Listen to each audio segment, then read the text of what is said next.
When Pixar was working on the world of Cars, they based it off our world, and back in the day they worked really hard to add in details and Easter eggs that would resonate with viewers. In Cars, that's mostly represented by locations. There are so many locations in the films that resemble real-life areas, so in this video we're going to cover all the real-life locations in Cars, and what these locations' backstories are.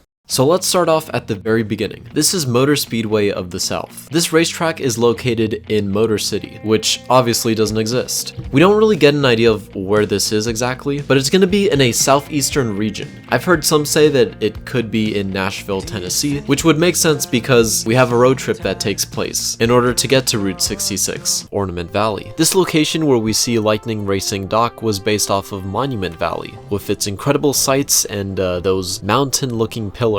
Monument Valley is located in Utah, and its first inhabitants date back to over 1,000 years ago, that being the Anasazi. Centuries later, in the 1940s, the location became a popular tourist attraction. This was because a lot of Western movies at the time were being shot there. These rock formations that you see in the background of Radiator Springs resemble the tails of old cars, and that's exactly what they are. In the film, this is called Cadillac Range, but in real life, it's inspired by this roadside attraction called Cadillac Ranch. The attraction was created in 1974 by an art group called Ant Farm. Over the years, the cars have been graffitied on, but in a way that just enhances the artistic look of it. At the front of Radiator Springs is a sign that says "Here it is." That sign is based off the Jack the Rabbit trading post sign here. Located in Arizona, this sign would inform drivers that they were getting close to the Jack the Rabbit trading post shop, which is one of your typical Route 66 roadside attractions with all sorts of memorabilia and snacks to help you with your ride. Radiator Springs Curios is based off Hackberry General Store. The store opened in 1934 and has stayed open for over 60 years until a new alignment of Route 66 bypassed the store, which is exactly what happens in Cars. So it's interesting how historically accurate this film is. When Route 66 was realigned, a lot of businesses, just like in Cars, fell off. But anyhow, an unsuspecting man named Bob Waldmeyer, who would also inspire the character Fillmore, would purchase the store and reopen it. But it also resembles the Sand Hill Curiosity Shop in Oklahoma. Flo's Cafe is based off Midpoint Cafe. Located in Adrian, Texas, this cafe has changed a lot over the past almost 100 years, and this place has gone through a ton of different owners also. You'll notice a reoccurring trend with a lot of different businesses on Route 66 of this happening. So in 1928, it was known as the Zealous Cafe, then Jesse's Cafe, then Peggy's Cafe, then Adrian's Cafe, and then finally, it became the Midpoint Cafe in the 90s. But in 2001, the cafe would get some unique visitors. The Pixar people had arrived, and they met the owner at the time, Fran Hauser. Fran was a very kind lady with a special personality, and this inspired the Cars team to create both Flo and the cafe. Ramone's is based off the You Drop In Motel, which opened on April 1st of 1936. But after he passed away in the 80s, the resort would fall into the hands of different owners, many different owners, until Route 66 collapsed. And in 1977, the You Drop In was added to Texas's Registry of Historic Places, and the building was restored in 2003. The cafe portion of the building is serving beverages like coffee and soda now, but there's no more motel. The Cozy Cone Motel is based off the Wigwam motels. 7 of them were built throughout the country between 1933 to 1949. Today there's only 2 locations remaining, the one in San Bernardino, California, and the one in Holbrook, Arizona. Sarge's military store is based on the World War II Quonset huts. These shelters are shaped like half of a cylinder, and they're designed to provide soldiers with housing, hospitals, and storage. It's a multi-purpose complex. It really represents Sarge's personality. Fillmore's Taste In shop, where he sells organic fuel, is based off the Meteor City trading post in Arizona. Unfortunately, this location has been abandoned. The location first opened in 1938 as the Sharber service station, made by Joe Sharber. Over the years, the location has been expanded, offered groceries, curios, a gas station, and the trading post itself. The trading post would get its iconic geodesic dome in 1979. This design would make the trading post an iconic landmark on Route 66. But unfortunately, in 1990, the original dome had burned down, and then it was rebuilt. And then in the early 2000s, it started deteriorating, and business wasn't doing well, and the place was essentially abandoned in 2012. In 2017, the area was purchased with the idea of preserving the dome and its surrounding structures, but it doesn't seem like any work has been done yet. This one I did not even think to to realize, but the courthouse scene here is based on different courthouses spotted throughout Route 66. This one in particular from Beckham County is the closest looking one to the one in Cars for me. Luigi's Casa Della Tires is based off Casa de Cadillac. Casa Della means house of or home of, so the title of the businesses are House of Tires or House of Cadillac. Originally in 1949, this place was called Don Lee Motors, run by the Don Lee organization who oversaw Cadillac dealerships. The name was changed a year later in 1950. The location's architecture is still admired till this day for its retro-futuristic design. I also discovered that the lore behind Luigi's Casa Della Tires is similar to Cadillac's. Luigi's store opened in 1948, and it also had a former name of the store, according to a deleted Cartoons episode that never aired, which was Las House of Tires. I think it's worth mentioning the real Radiator Springs, the one in Disneyland, California Adventure. This place opened in 2012. I've been there once and it looks pretty good. With the limited space that they had, they made something pretty accurate. And every single night they have that tradition where once it becomes dark, all the lights will turn on and Life Could Be a Dream plays. I did not get to witness that, but I should. There's also that light. And,